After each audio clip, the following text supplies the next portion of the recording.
आप लोगों को मेरी आवाज सुनाई दे रही है? क्या बोर्ड आप लोगों को क्लियर नजर आ रहा है? बताइएगा मुझे। जी सर।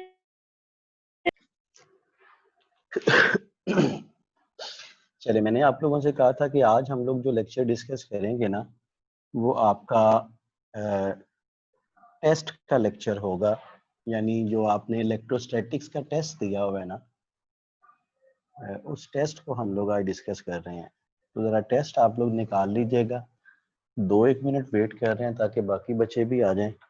उतनी देर में आप टेस्ट अरेंज कर लो अपने पास, तो फिर टेस्ट को डिस्कस कर रहे हैं हम लोग।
चलिए जी, देखिएगा ज़रा, पेपर आप लोग के पास होगा।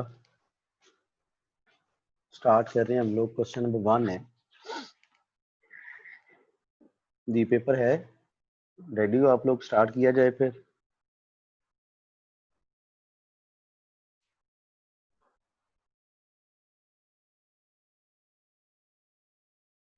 चलें देखिएगा जरा, लिखा हुआ है electric field and potential difference inside a hollow charge sphere are. देखो होलो चार्ज स्फीयर है,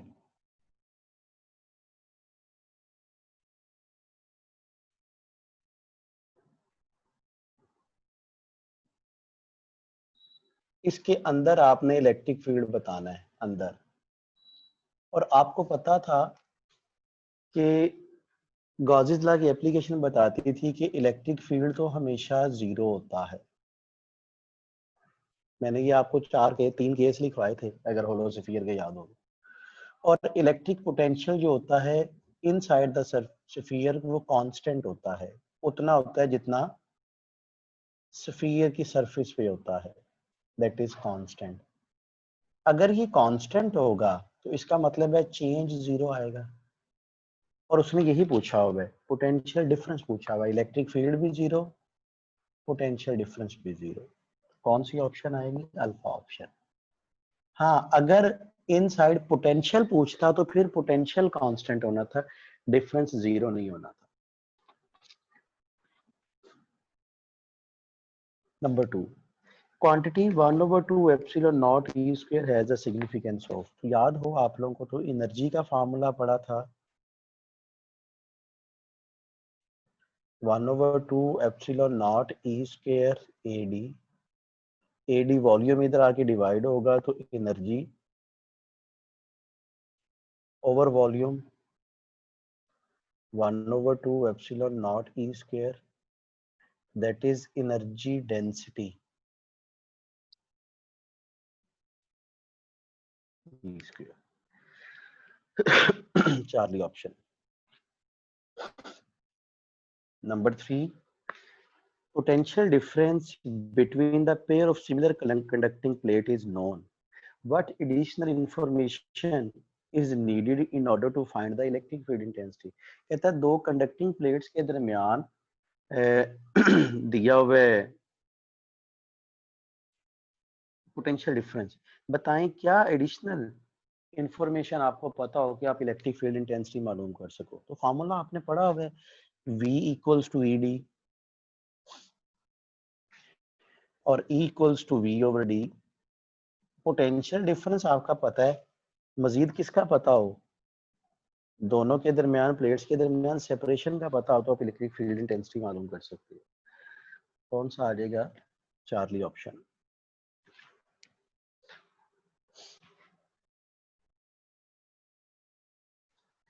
नंबर 4 लिखा हुआ है kilo ampere hour is the unit of. अगर आप बड़े ध्यान से देखो कि चार्ज का यूनिट होता है क्यू, जो होता है ना वो आई इंटू टी होता है, यानी ampere into second equals to coulomb. अगर मैं एम्पियर को लिख दूं किलो एम्पियर और इसे लिख दूं आर, तो ये अगेन चार्ज का यूनिट ही आएगा।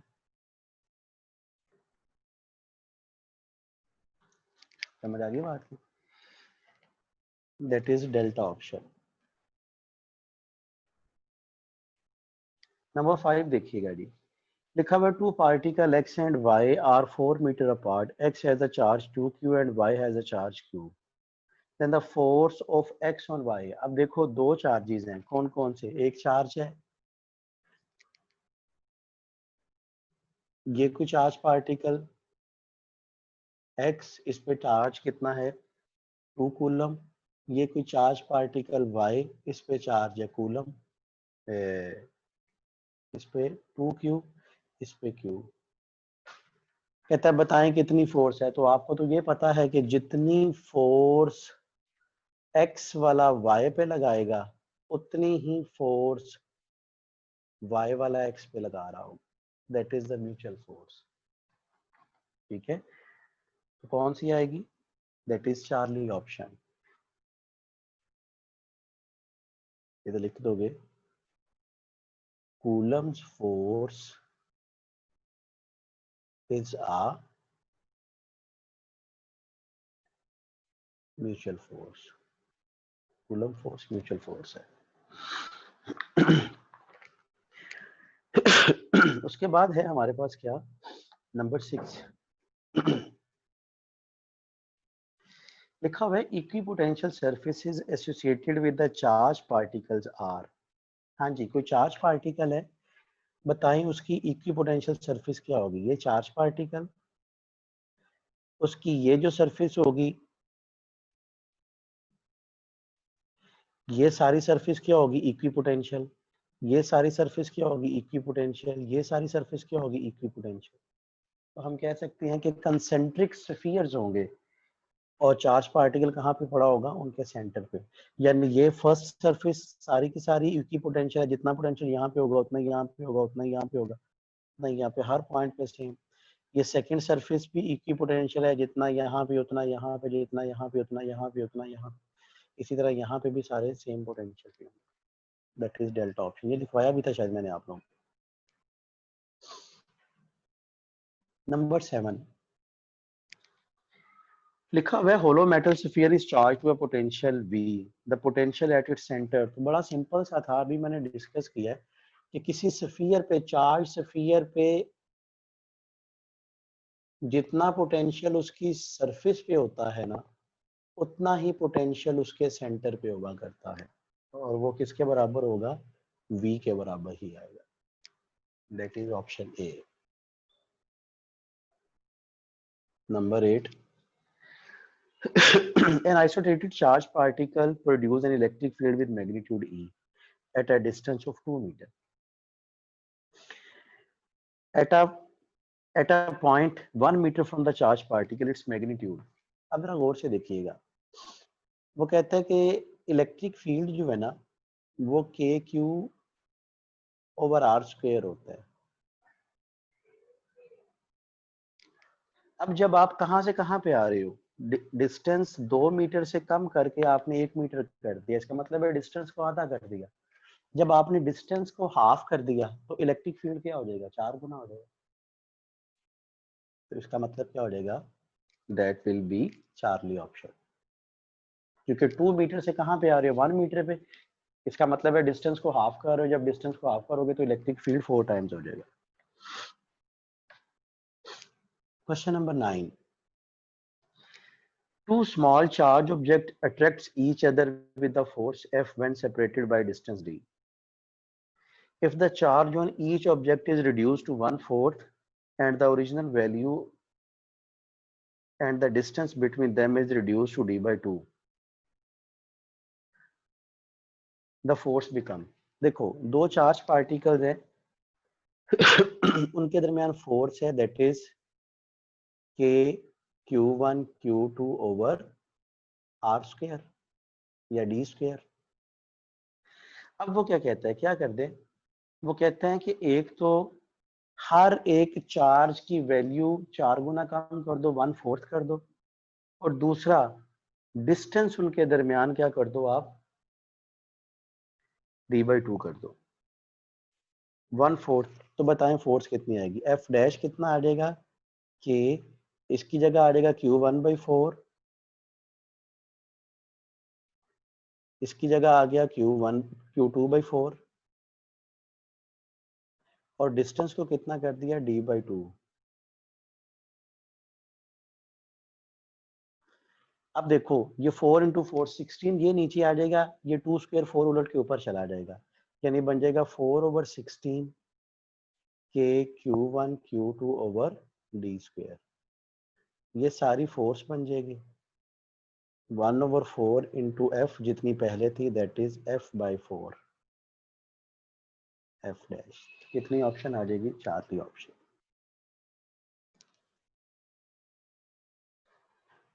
नंबर 10 देखिएगा जी जरा, लिखा हुआ है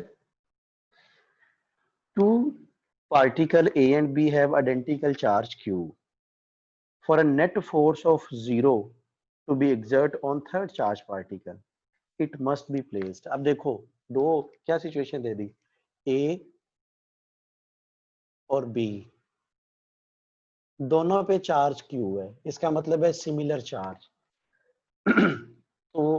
नेट फोर्स जीरो होने का मतलब फील्ड जीरो, तो फील्ड जीरो कब आएगा? आप लोगों ने पढ़ा था सिमिलर चार्ज सेम मैग्नीट्यूड हो तो हमेशा मिड पॉइंट पे इलेक्ट्रिक फील्ड जीरो होता है, मिड पॉइंट पे।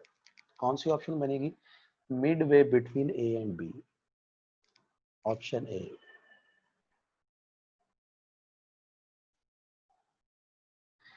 Capacitor is a perfect insulator for, जी याद रखना चाहिए, डायरेक्ट करंट के लिए, क्योंकि डायरेक्ट करंट एक ही डायरेक्शन में है, दरमियान में डाइलेक्ट्रिक होता है, वो गुजर ही नहीं देता उसे।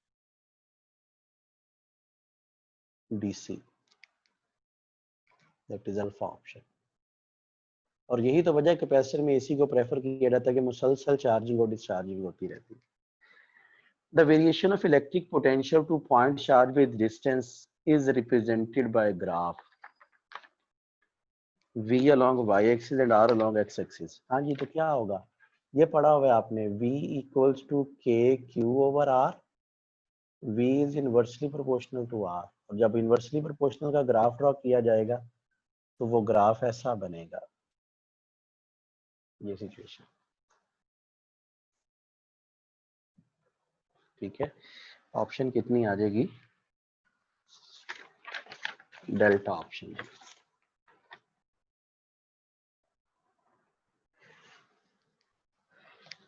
इसका स्क्रीनशॉट ले लोगे जी, फिर आगे चलना। यहां तक अगर कोई क्वेश्चन है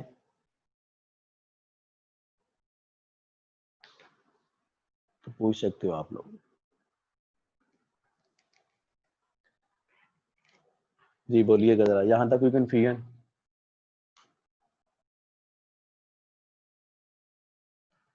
सर ये ग्राफ बता दें जो आपने बताया। आपको याद है बॉयल्स लॉ का ग्राफ कैसा होता था? वॉल्यूम और प्रेशर इनवर्सली प्रोपोर्शनल होते थे ना, तो वहां पे इनवर्सली प्रोपोर्शनल क्वांटिटीज का ग्राफ ऐसा ही बनता था। तो यहाँ पे पोटेंशियल और डिस्टेंस इनवर्सली प्रोपोर्शनल है, तो इनके दरमियान पोटेंशियल ऐसा ही बनेगा, ग्राफ ऐसा बनेगा, ठीक है। इनवर्सली जी सर। प्रोपोर्शनल क्वांटिटीज का ग्राफ हमेशा ऐसा ही बनता है, ठीक है। नेक्स्ट देखिएगा जी, आगे साफ कर रहा हूँ इसे, इसका स्क्रीनशॉट ले लिया आप लोगों ने?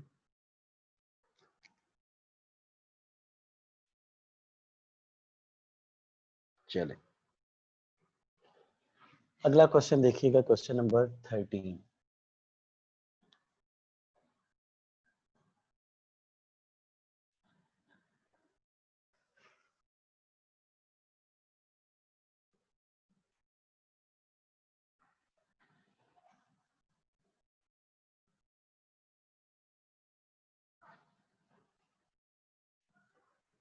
जी क्वेश्चन नंबर 13 देखिएगा जरा, लिखा हुआ है,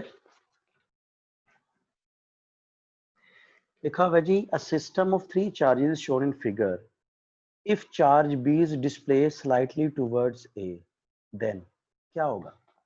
अब जरा गौर से देखिएगा, उसने एक सिस्टम दिखाया हुआ है चार्जेस का, एक चार्ज ये दिखाया हुआ है A, एक चार्ज ये दिखाया हुआ है C, इस पे भी +2Q, इस पे भी +2Q।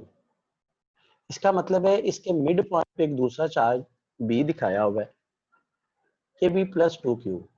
अब चूंकि मैग्नीट्यूड सेम, ए और सी की मैग्नीट्यूड सेम, नेचर भी सेम, इसका मतलब है इस बी पोजीशन पे मिड पॉइंट पे, एग्जैक्ट मिड पॉइंट पे इलेक्ट्रिक फील्ड जीरो होगा। यानी अगर आप बी को एग्जैक्ट मिड पॉइंट पे रख देते हो ना, तो ये चार्ज रेस्ट में आ जाता है। अब वो ये कहता है कि अगर आप इस बी वाले को स्लाइटली डिस्प्लेस करो, ए की तरफ खींच के छोड़ो या बी की तरफ खींच के छोड़ो, जब ए की तरफ खींच के छोड़ोगे तो यहाँ पे इनके दरमियान डिस्टेंस कम हो जाएगा, फोर्स बढ़ेगी, ये रिपेल करेगा, यानी ये इसे इस तरफ को धकेलेगा,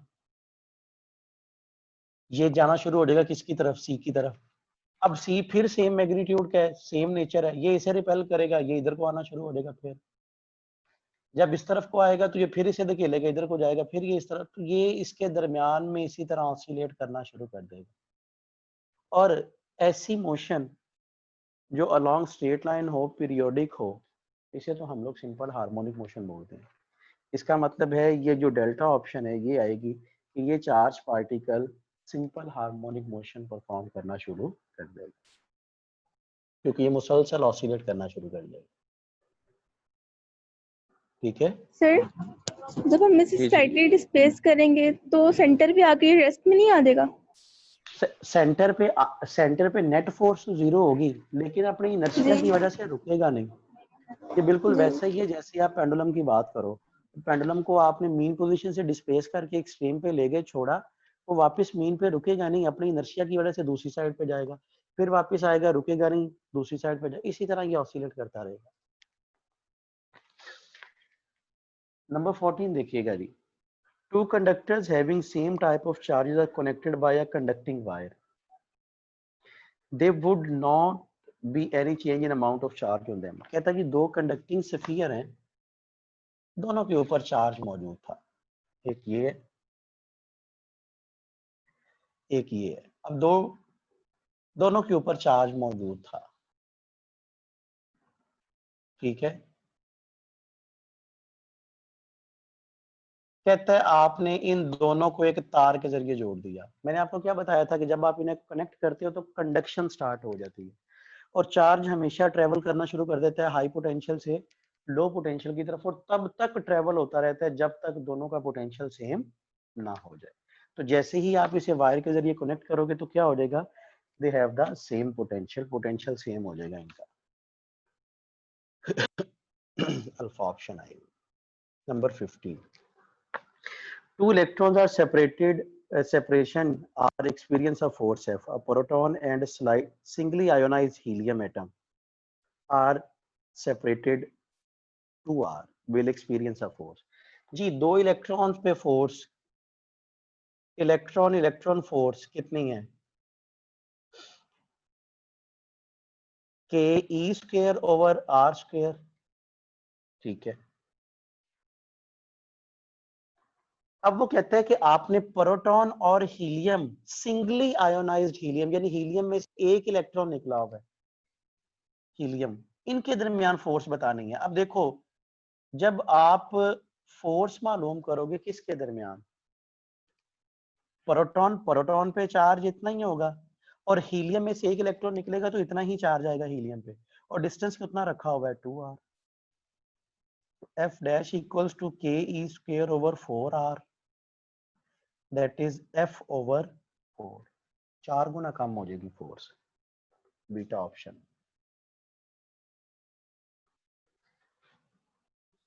सर 15 वाला दोबारा बता दो। कौन सा, 15 वाला। क्या इसमें समझ क्या नहीं आई आपको? सर ये जो आपने के साथ ई लिखा है ना वो। ये वाला, और ये फार्मूला ये इस तरह नहीं है, के सर क्यू ये जो वन नीचे, क्यू टू, कहाँ ये नीचे ये वाला, जी इसके साथ वाला, इसके साथ वाला। ये मैं बताता हूँ, Q1 Q2 आना है ना, एक Q तो प्रोटॉन का चार्ज दे दिया ना। अब हीलियम की जब वो बात कर रहे हैं तो क्वेश्चन में लिखा हुआ है सिंगली आयोनाइज्ड हीलियम, यानी हीलियम में से कितने इलेक्ट्रॉन रिमूव हुए हैं, एक, तो हीलियम पे चार्ज भी कितना आएगा, जितना प्रोटॉन पे होगा, +1, तो इसलिए ई लिखा।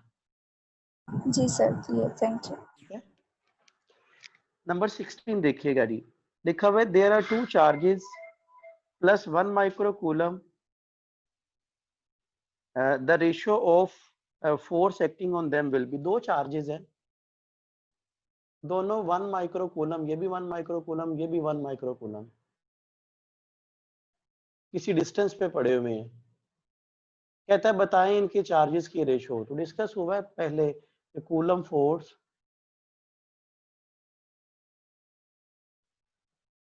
इज अ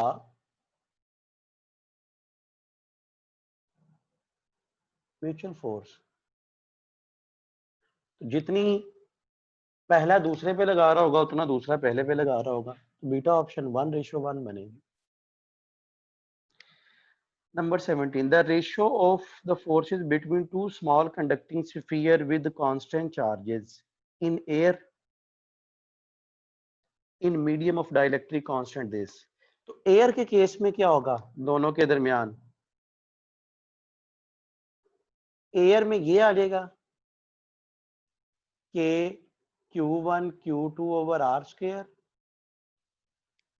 यानी इस तरह 1/4 pi epsilon naught Q1 Q2 over r square. और मीडियम के केस में क्या होगा, के बल्कि इस तरह 1/4 pi epsilon naught epsilon r Q1 Q2 over r square. आपने रेशो मालूम करनी है किस किस की, एयर और मीडियम की। तो f air over f medium, तो एफ एयर कितना है, जब इन्हें लिखोगे 1/4 pi epsilon naught Q1 Q2 over r square over 1/4 pi epsilon naught epsilon r Q1 Q2 over r square. ये इससे कट गया, ये 1/4 पाई एप्सिलॉन नॉट से कट गया, तो बटे के बटे में आ गया, उलट के ऊपर चला जाएगा। F air over f medium equals to epsilon r. ठीक है, तो कितना आ जाएगा, एप्सिलॉन आर तो 2 दिया हुआ है, तो 2 दैट विल बी 2:1। इतनी ऑप्शन बन जाएगी बीटा ऑप्शन। इसे आप डायरेक्ट भी कर सकते हैं। Number 18, electric potential V at some point in space is 0. This means that, हाँ जी, वो कहता है इलेक्ट्रिक पोटेंशियल 0 है। क्या लिखा हुआ है, electric potential at some point in space is 0।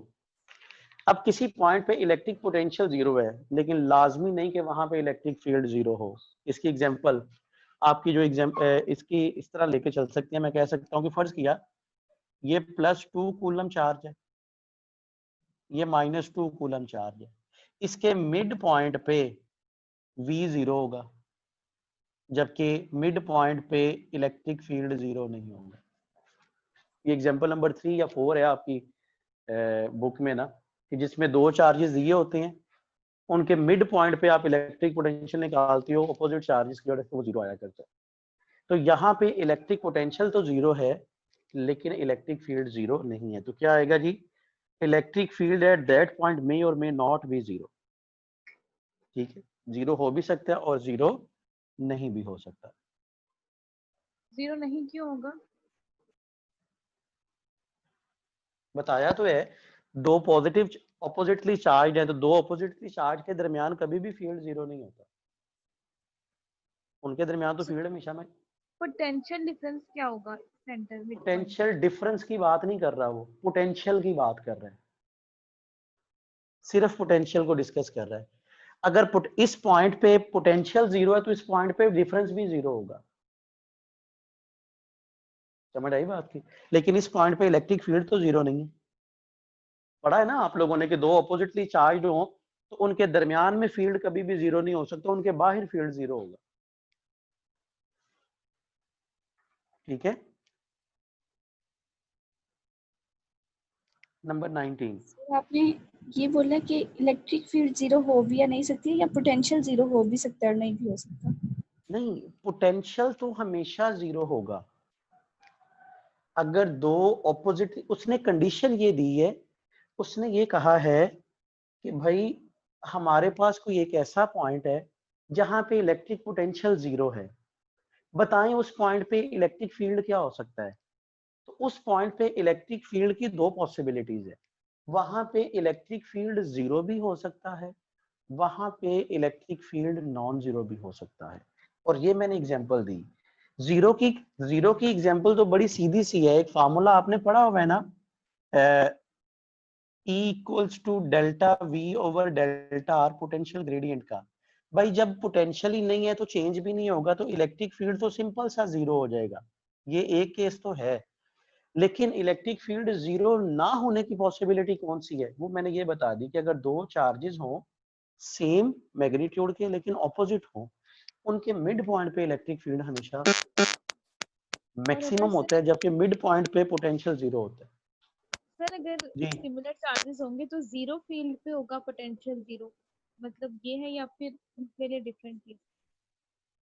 0 अगर फील्ड क्या के हो, अगर सिमिलर चार्जेस होंगे तो जीरो जीरो फील्ड के हिसाब से देखेंगे नहीं, अगर सिमिलर चार्जेस होंगे ना तो फिर फील्ड जीरो होगा, पोटेंशियल उस वक्त जीरो भी हो सकता है, फिर कांस्टेंट भी हो सकता है, वो अलग चीज है। लेकिन आप लोग यहाँ पे उसने पोटेंशियल की कंडीशन दी हुई है और कहा गया है कि फील्ड के बारे में बताएं, तो वो फील्ड की दोनों पॉसिबिलिटीज है, जीरो हो भी सकते हैं और जीरो नहीं भी हो सकता। नल पॉइंट पे पोटेंशियल जीरो हो भी सकता है और नहीं भी हो जी सकता। बिल्कुल बिल्कुल।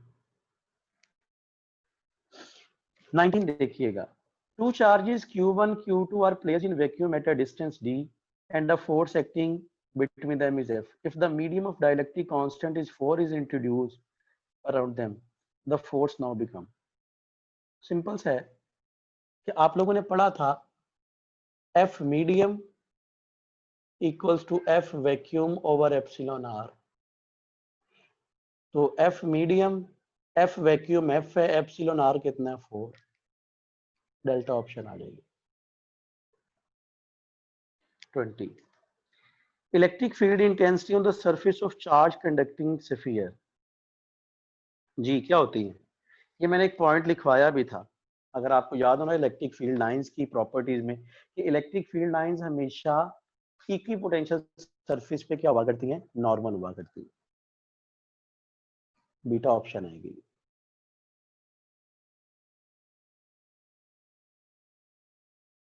Normal to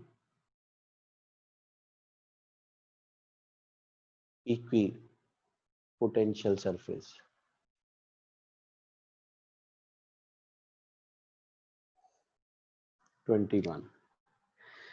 Hollow sphere of copper is having a uniform charge density. If radius is 0.1 meter, the potential at the surface is, अब देखो पोटेंशियल का फार्मूला ये होता है k q over r, distance radius दिया हुआ ना स्फीयर का। अच्छा, अब चार्ज डेंसिटी दी हुई है, चार्ज डेंसिटी देखिएगा, ये फार्मूला होता है sigma equals to charge per unit area, और चार्ज किसके बराबर आ जाएगा, सिग्मा इनटू एरिया। और आपको पता है स्फीयर का एरिया होता है 4 पाई आर स्क्वायर। यहाँ पे वैल्यू पुट की ना आपने, तो v equals to k sigma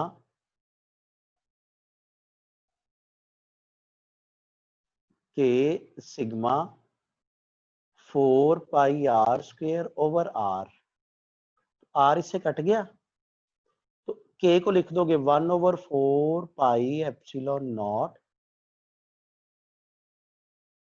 बल्कि ठीक है इसी तरह रहने दो, k sigma 4 pi r. Values put कर दो, कितनी वैल्यूज आएंगी जी, 9 10 रेज टू पावर 9,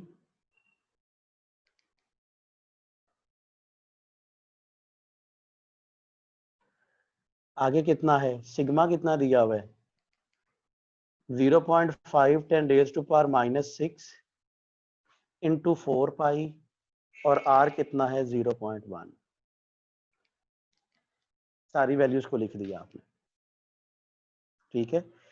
अब जरा देखिएगा 9 10 रेज टू पावर, ये कितना बन जाएगा 10 raise to power 9 10 raise to power -6, इसे लिख सकते हो, इसे और इसे मिला के 5 10 रेज टू पावर -2 इंटू 4 पाई, ठीक है। 9 और 5 मिलके 45, 45 4 से मिलेगा तो 180 दरब 10 की ताकत। जरा देखिएगा कितना बन जाएगा, जमा का 9 माइनस का 8 1 पाई, यानी 1800 पाई आ जाएगा वोल्ट। कितनी ऑप्शन बन गई आपके पास, चार्ली ऑप्शन।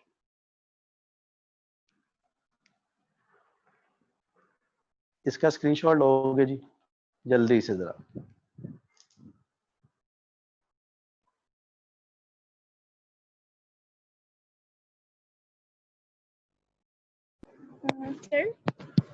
सर मुझे जी 18 MCQ में कंफ्यूजन थी कि पोटेंशियल तो तभी जीरो होता है ना जब उसको इन्फिनिटी पे ले जाए, चार्ज को इन्फिनिटी पे ले जाया जाए, या वो इलेक्ट्रिक फील्ड ही एब्सोल्यूट पोटेंशियल को आप बात करते हो,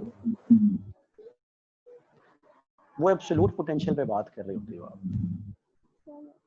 अब इनके दरमियान में 2 पॉइंट चार्जेस के, आपके पास ये बुक हो ना अगर, तो उसकी एग्जांपल नंबर 3 या एग्जांपल नंबर 4 है, उस एग्जांपल को देख लीजिएगा।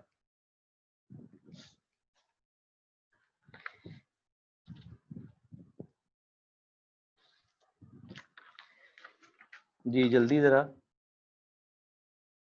हो गया जी, स्क्रीनशॉट ले लिया? जी सर। चलें अगला देखिएगा जरा, question number 22।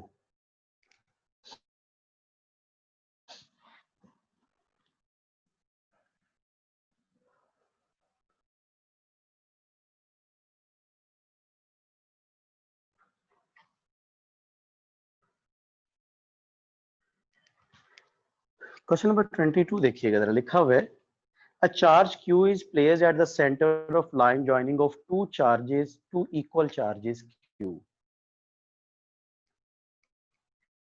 The system of three charges will be in equilibrium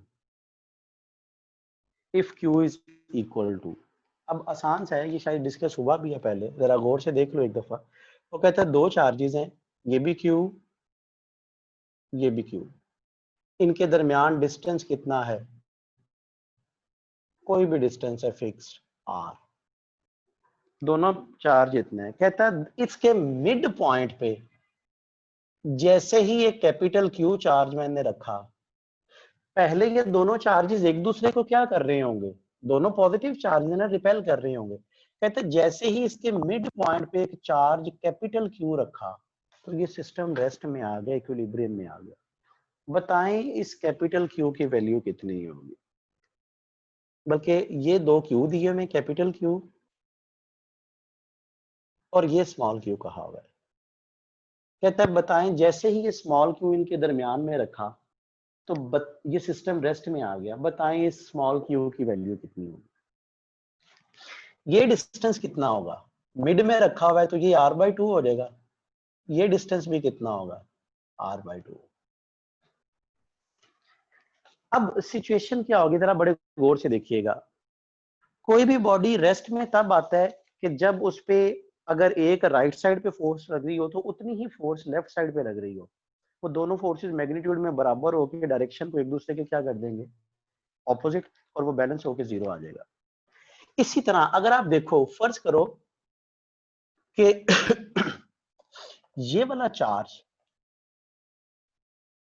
या इस चार्ज को फर्ज किया ये दरमियान में अभी नहीं है, तो ये वाला चार्ज इस चार्ज को इधर धकेल रहा होगा, ऐसा ही है ना। और इस फोर्स का रिलेशन आएगा k Q Q over r square. ये वाला चार्ज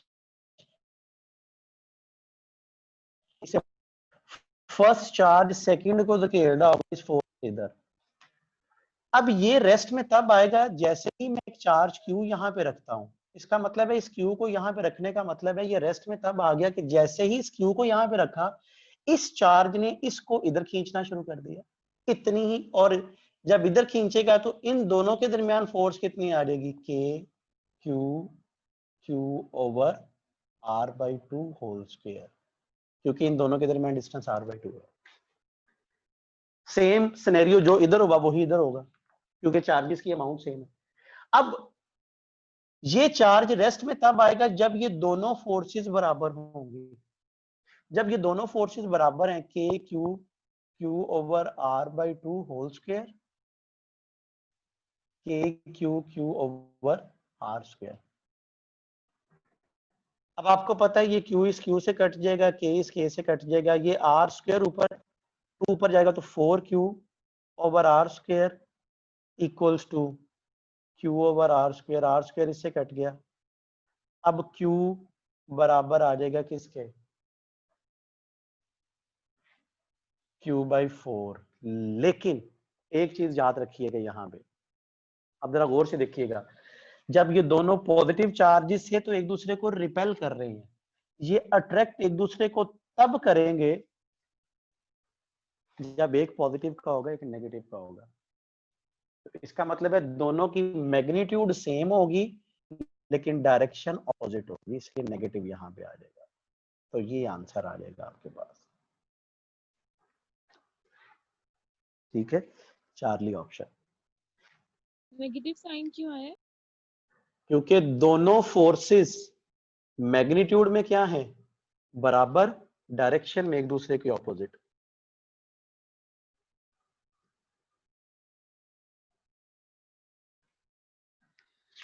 ट्वेंटी देखिएगा सर, जरा। ये जो जी ऊपर आपने राइट साइड पे k Q Q over r square तो है क्योंकि वो रिपेल हो रहा है, और लेफ्ट वाला केस कब आएगा? जैसे ही आप इसे रखोगे ये रेस्ट में, तब क्वेश्चन में लिखा हुआ है कि रेस्ट में आ गया, रेस्ट में तब आएगा कि भाई जितनी फोर्स से ये बाहर की तरफ धकेला जा रहा था उतनी ही फोर्स से अब ये अंदर की तरफ खींचा जाए, यानी ये उसे क्या करेगा, अट्रैक्ट करेगा। ये तो पॉजिटिव है, तो इसे रखने से अट्रैक्शन तभी आएगी जब इस पे नेगेटिव होगा, क्योंकि ऑपोजिट चार्ज ये अट्रैक्ट करते हैं ना, यानी दोनों सेम मैग्नीट्यूड से, यानी जिस मैग्नीट्यूड से 1 और 2 एक दूसरे को रिपेल कर रहे हैं उतनी ही मैग्नीट्यूड से Q और कैपिटल Q ये दोनों एक दूसरे को अट्रैक्ट करेंगे। तो यही वजह है कि मैंने दोनों को बराबर लिखा, एक रिपेल कर रहा है दूसरा अट्रैक्ट कर रहा है, तो ऑपोजिट साइन आएंगे। A charge Q is divided into two parts, Q1 and Q minus Q1. What is the ratio Q to Q1 so that the force between two parts placed at a given distance apart is maximum?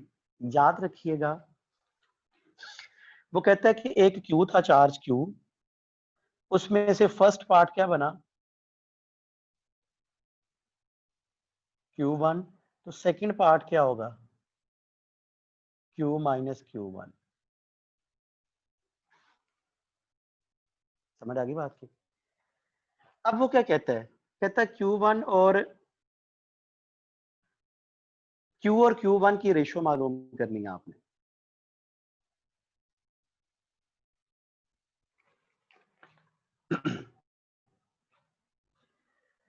याद रखिएगा, जब आप किसी एक charge को दो charges में split करते हो ना, तो उनके दरमियान फोर्स मैक्सिमम हमेशा तब होती है जब वो दोनों चार्जेस बराबर में डिवाइड होंगे। फॉर एग्जांपल मैं कहता हूं मेरे पास एक चार्ज था इसका 10 कूलम का, इसे मैं दो चार्जेस में तोड़ दिया, मतलब मेरे पास एक चार्ज था, ध्यान से समझ लीजिएगा, 10 कूलम का,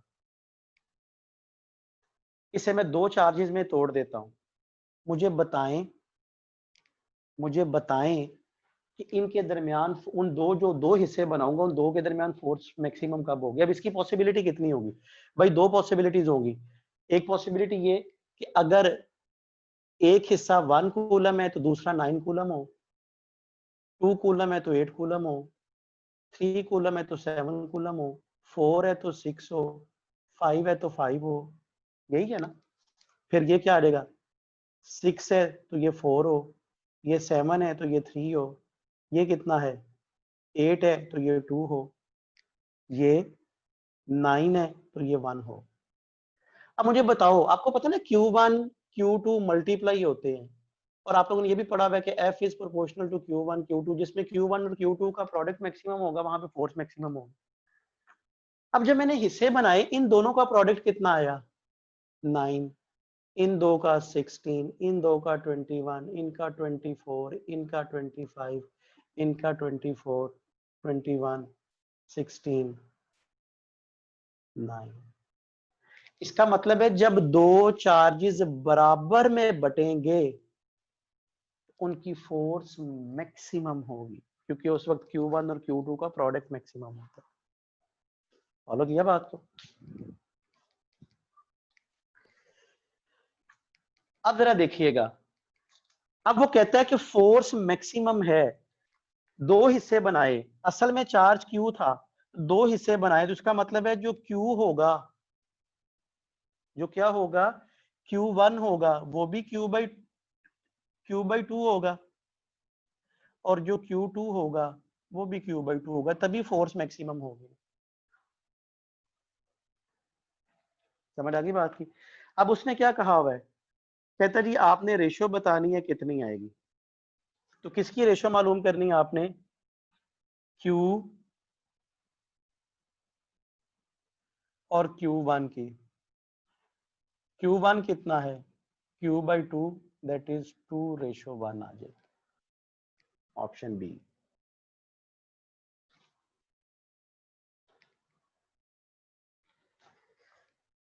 क्वेश्चन नंबर, जी ये साफ कर दूं।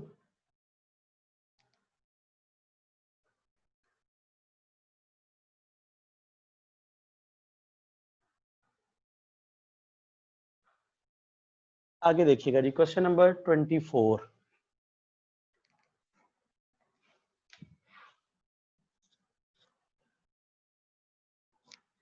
लिखा हुआ है the electric potential at a surface of N atomic nucleus of radius is. तो फार्मूला क्या है, V इक्वल्स टू KQ/R। के अब एटॉमिक न्यूक्लियस है, उसका एटॉमिक नंबर Z है, चार्ज आ जाएगा Z into E/R, 9 10 raised to power 9, 50 into 1.6 10 raised to power minus 19। R कितना है,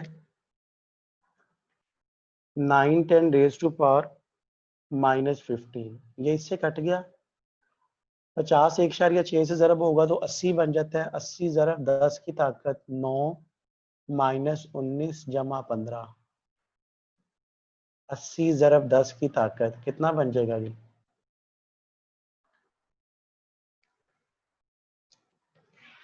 4, और ये बन गया 5, दैट इज 8 ज़रब 10 की ताकत 6 volt.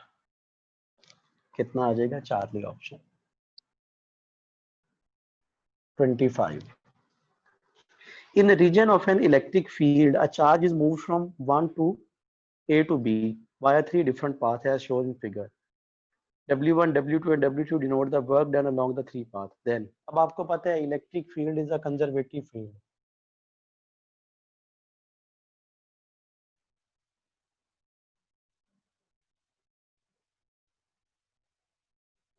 Electric field is conservative. So, लिहाजा क्या होगा,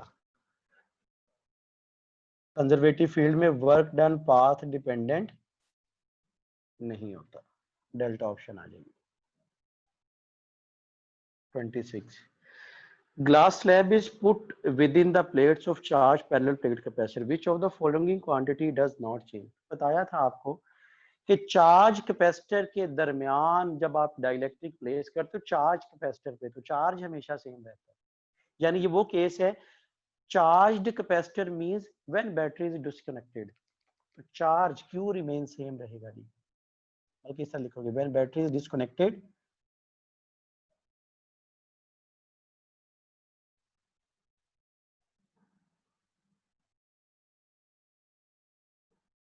and dielectric is inserted, then Q equals to Q remains same.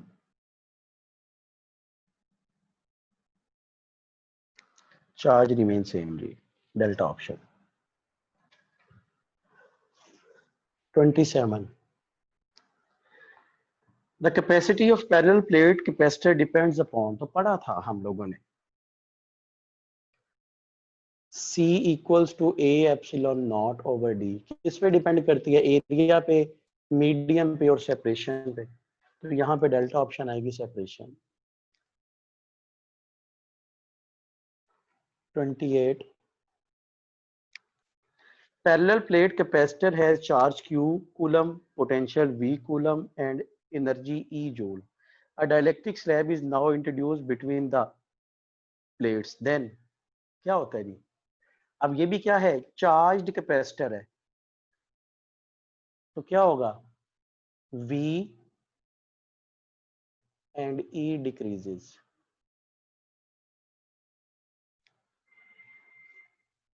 Alpha. 29. If 10 microfarad capacitor is to have an energy content of 1 joule, it must be played across a potential difference of. Simple है, energy 1/2 CV square. Energy कितनी दी हुई है? अच्छा, यहाँ से V निकालना है तो V कितना आ जाएगा? 2E/C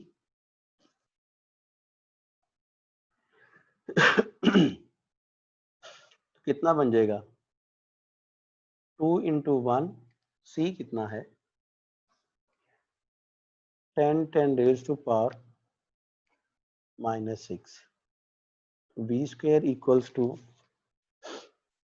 1/5 10⁻⁶, and V equals to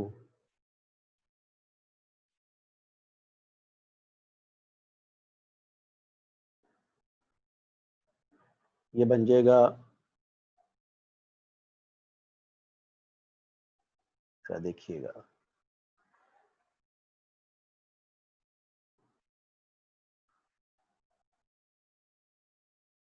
10 की ताकत 3 बटा 5. ठीक है,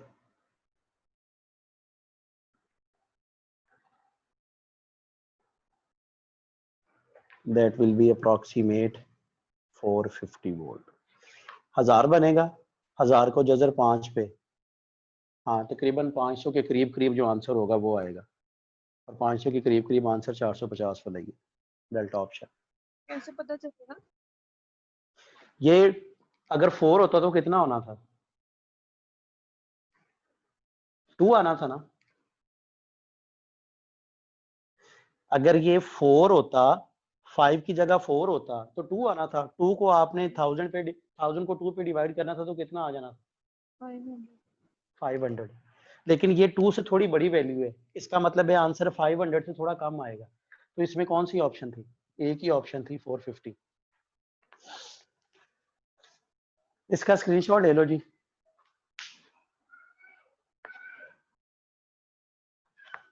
सर आपने वी की वैल्यू में कैलकुलेशंस कैसे की हैं? कौन सी? वी की वैल्यू जब आपने निकाली है लास्ट पे 10⁻³ ये देखो ना. उसके ऊपर. अब देखो, जब इसका जजर लोगे ना दोनों तरफ, 10 की ताकत 6 का जजर 10 की ताकत 3 ही बनेगा, क्योंकि पावर 1/2 होती है ना, वो कैंसिल हो जाएगा. और 5 के ऊपर जजर कर दिया मैंने. और 10 की ताकत 3 1000 होता है, और ये जजर 5 आ गया. अगर यहाँ पे 4 होता तो जजर 4 का जजर 2 बनना था, 2 इस 1000 से 2 पे तकसीम होके 500 दे देना था. लेकिन यहाँ पे 5 है, इसका मतलब है बट्टे के नीचे आंसर 2 से थोड़ा बड़ा आएगा. जब 2 से बड़ा आएगा तो इसका मतलब है आंसर 500 से थोड़ा कम होगा, 450 बनेगा. जी सर ठीक है. चलिए, स्क्रीनशॉट ले लिया इसका. अगला क्वेश्चन देखिएगा 30 वाला.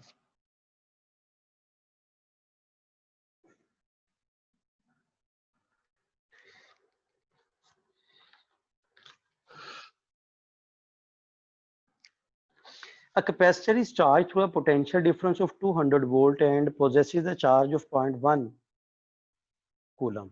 When discharged, it would release energy. Simple सा क्वेश्चन है. वो कहता है कैपेसिटर पे 200 वोल्ट का पोटेंशियल था और 0.1 कूलम चार्ज स्टोर किया उसने. कहता है जब आपने उसे डिस्चार्ज किया तो कितनी एनर्जी रिलीज करेगा? भाई जितनी स्टोर की होगी उतनी ही रिलीज करेगा. E equals to 1/2 CV square. 1/2. अच्छा, चार्ज दे दिया है तो एक और फार्मूला भी पड़ा था.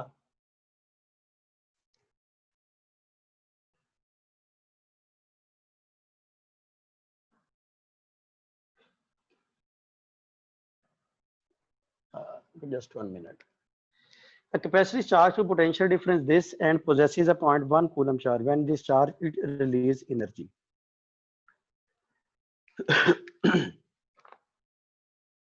1/2 QV पढ़ा था फार्मूला, ये पढ़ा था ना. 1/2 QV equals to 1/2 CV square equals to 1/2 Q square over C.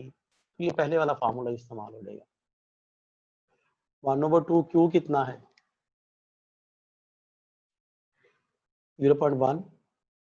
और v कितना है, जब ये से मल्टीप्लाई होगा तो 20 बन जाएगा, तो 10 जूल आ जाएगा जी, चार्ली ऑप्शन।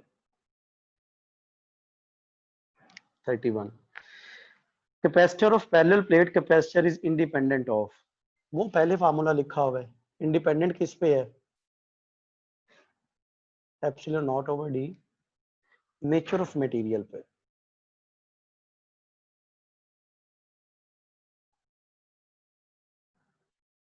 मेटल प्लेट्स, बाकी सारों पे डिपेंड करती है, Charlie option. 32 which is not correct for electric force, beta option. Only attractive, ये अट्रैक्टिव नहीं होती, अट्रैक्टिव भी होती है, रिपल्सिव भी होती है। A charge produces an electric field E at a point if the charge on particle is double then electric field at that point। Simple है, इलेक्ट्रिक फील्ड का फार्मूला पड़ा हुआ है K/Q/R², चार्ज के डायरेक्टली प्रोपोर्शनल है। इसका मतलब है अगर आप चार्ज डबल करोगे तो क्या हो जाएगा, इलेक्ट्रिक फील्ड भी डबल हो जाएगा, बीटा ऑप्शन आ जाएगी।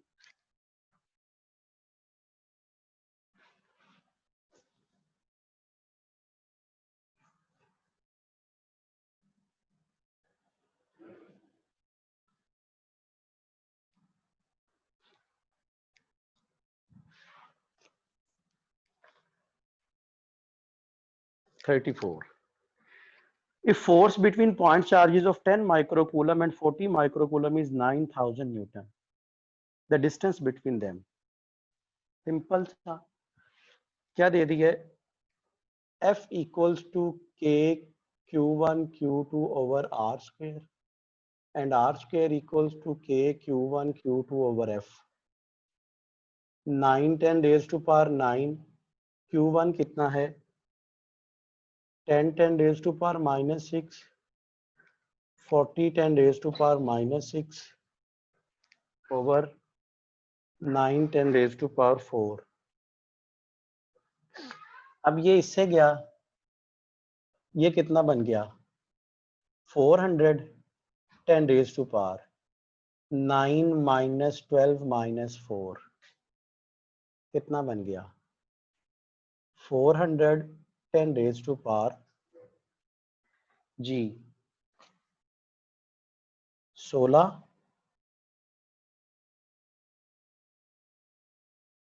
12 16 हो गए, 16 में से 9 गए 7।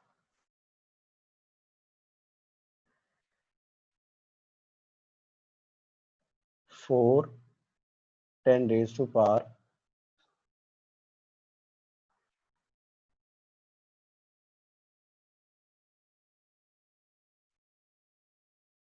अच्छा, यहाँ पे 4 नहीं है 3 है, 9000 है ना, तो 3 आएगा, 6 आ जाएगा -4। तो R किसके बराबर आ जाएगा 2 10 raised to power -2, यानी 2 और 10 raised to power -2 सेंटी होता है, 2 centimetre,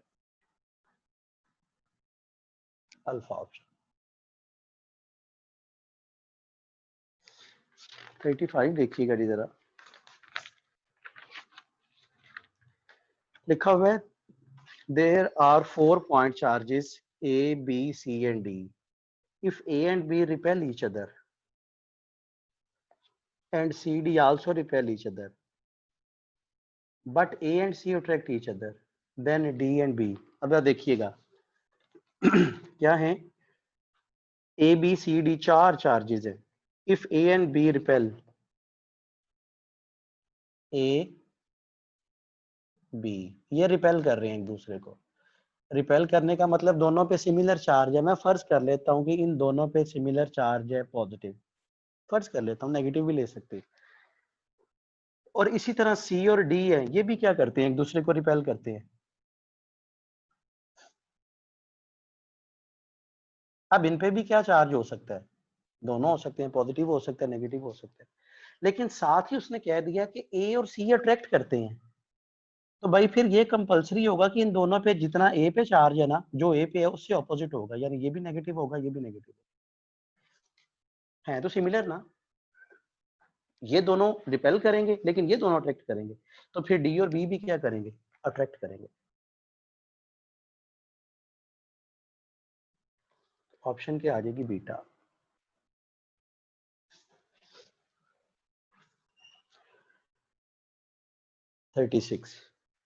the value of electrostatic constant depends upon, दो चीजें पढ़ी थी आपने, के 1/4 पाई एप्सिलॉन नॉट, दो चीजों पे डिपेंड करता है, system of units and number 2 medium, delta option. 37 two identical charge repel each other with a force of 4 Newton if the distance between charges is halved। हाँ जी, तो क्या हो जाएगा, फोर्स जो है वो डिस्टेंस के स्क्वायर के इनवर्सली प्रोपोर्शनल है। डिस्टेंस कम करोगे, अगर डिस्टेंस आधा कर दोगे तो फोर्स 4 गुना हो जाएगी। अच्छा, अभी 4 गुना होगी, इसका मतलब है अगर पहले 4 है तो 4 का 4 गुना कितनी हो जाएगी, 16, डी आ जाएगा।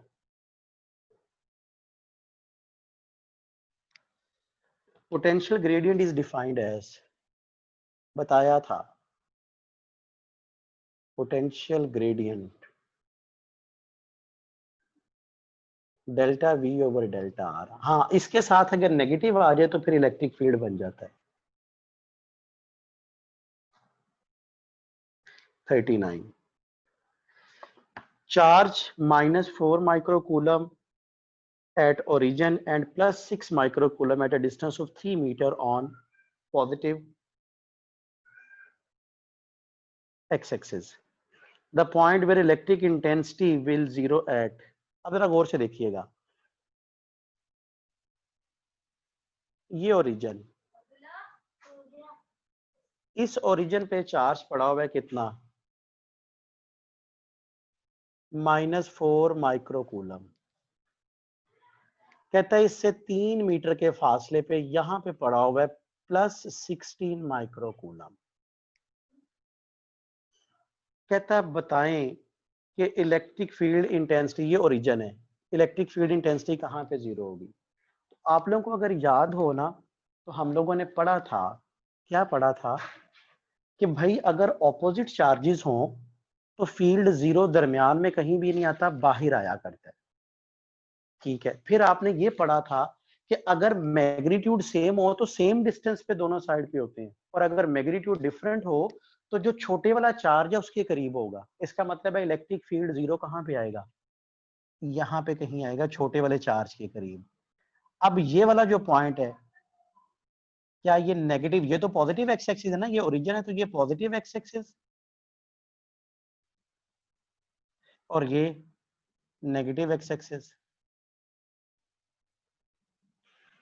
तो इसका मतलब है नेगेटिव एक्स एक्सिस पे होगा, और नेगेटिव एक्स एक्सिस वाली सिर्फ एक ही आपके पास ऑप्शन है, और वो कौन सी है, 3 metre along negative X axis.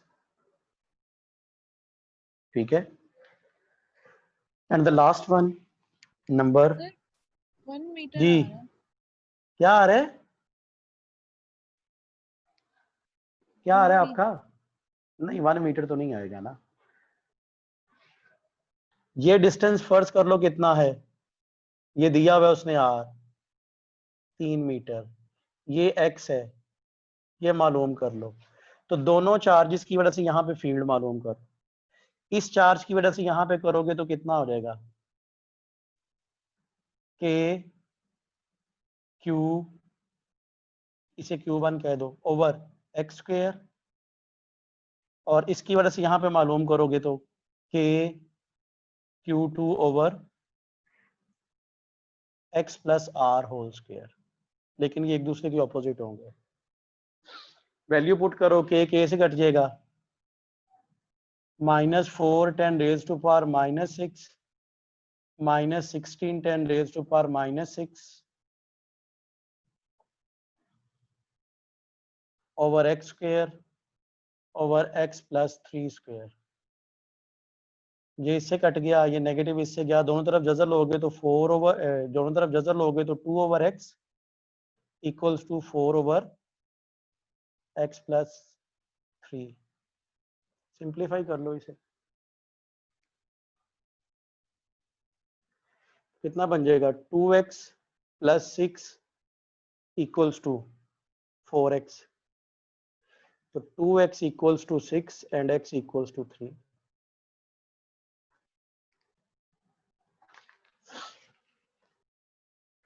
ठीक है जी।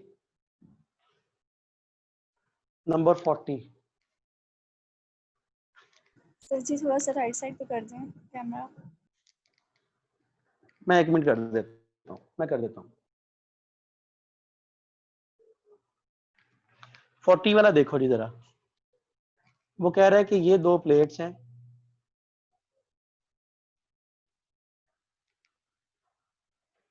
ये x है, ये y है, ये इलेक्ट्रिक फील्ड है ऊपर से नीचे की तरफ।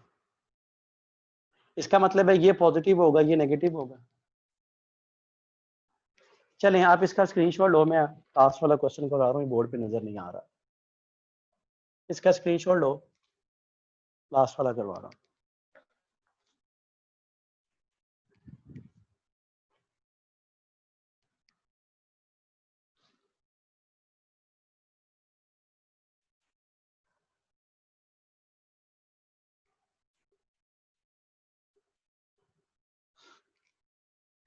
ये ले लिया स्क्रीनशॉट।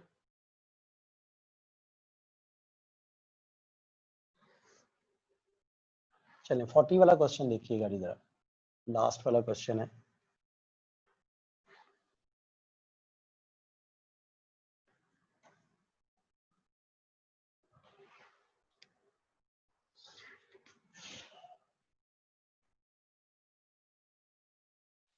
इलेक्ट्रिक फील्ड ऊपर से नीचे की तरफ है, इस तरफ को। ऊपर से नीचे की तरफ होने का मतलब ये पॉजिटिव, ये नेगेटिव। अब एक पॉइंट ये P दिया हुआ है, एक पॉइंट Q दिया हुआ है, एक पॉइंट R दिया हुआ है। कहता है कि इलेक्ट्रॉन है, इलेक्ट्रॉन बीम है, वो जैसे ही यहाँ पे इलेक्ट्रिक फील्ड में एंटर होगी तो इलेक्ट्रॉन पे कौन सा चार्ज होता है? नेगेटिव। जैसे ही वो इलेक्ट्रिक फील्ड में एंटर होगी तो वो पॉजिटिव की तरफ ही जाएगी, यानी पॉइंट P की तरफ डिफ्लेक्ट हो जाएगी। कौन सा आएगा जी? Curved line from x to P, ये पॉइंट x है, x से P की तरफ जाएगी curve line, that is alpha option.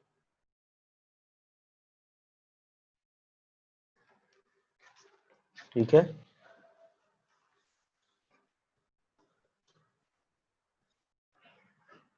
इसका स्क्रीनशॉट ले लीजिएगा जी और ग्रुप में शेयर कर दीजिएगा। ठीक है, बल्कि मुझे भेज दो, मैं ग्रुप में शेयर कर दूंगा। आपका यूनिट ये टेस्ट कंप्लीट हो गई जी। अब जब भी आपके टेस्ट शुरू होंगे तो फिर इंशाल्लाह टेस्ट साथ ही स्टार्ट कर देंगे। तो ये आज का काम था, बाकी हम इंशाल्लाह अब कल स्टार्ट करेंगे और कल इलेक्ट्रोमैग्नेटिक इंडक्शन को स्टार्ट करेंगे इंशाल्लाह। ठीक है जी, ओके जी, अल्लाह हाफिज। सर जी, कल जो क्वेश्चन दोबारा भेज दिया था मैंने आपको, वो क्वेश्चन जो आपने वो डिस्प्लेसमेंट वाला जो क्वेश्चन था ना, वो नेगेटिव उसने लिया हुआ है वेलोसिटी के रिस्पेक्ट। यानी जब आप वेलोसिटी को, ये आप लोग देखो ना, टॉपिक होगा equation of motion in uniform accelerated motion, उसके पैराग्राफ में लिखा हुआ है कि आप वेलोसिटी की, इनिशियल वेलोसिटी के रेलेवेंट जितने भी पैरामीटर है ना, उन्हें डिस्कस करते हो। अगर बॉडी ऊपर की तरफ जा रहा होगा तो उस वक्त आप ग्रेविटेशनल एक्सेलरेशन नीचे को कंसीडर करते हो ना, यानी उस वक्त आप सारे पैरामीटर नेगेटिव कंसीडर कर लेते हैं क्योंकि वेलोसिटी के ऑपोजिट होंगे। और अगर बॉडी नीचे आ रहा होगा तो फिर उसे पॉजिटिव कंसीडर। वो लास्ट पैराग्राफ पढ़ लीजिएगा, आपको क्लियर हो जाएगा उसमें। और वो जो ग्राफ्स थे दोनों ब्रेक्स अप्लाइड आप वाले, कौन से वाले? ब्रेक्स अप्लाइड वाले जो ग्राफ थे दो। नहीं, ग्राफ नहीं मैंने देखे और ग्राफ क्लियर नहीं थे आपके। सर मैंने मैं दोबारा देख ले। ठीक है मैं असल में आप तस्वीर बनाती हो रंग बिरंगे मार्कर इस्तेमाल करके। सर मैंने अब नहीं, ये वो ड्रॉ तस्वीर में, ये नोट्स हैं। चले मुझे आप वो नोट्स का ना वो कैम स्कैनर से इसका लेके ना तो मुझे भेजो, मैं उसे देख लेता हूँ। मैं आपको खुद बना के भेज देती हूँ। जी, ओके। ओके।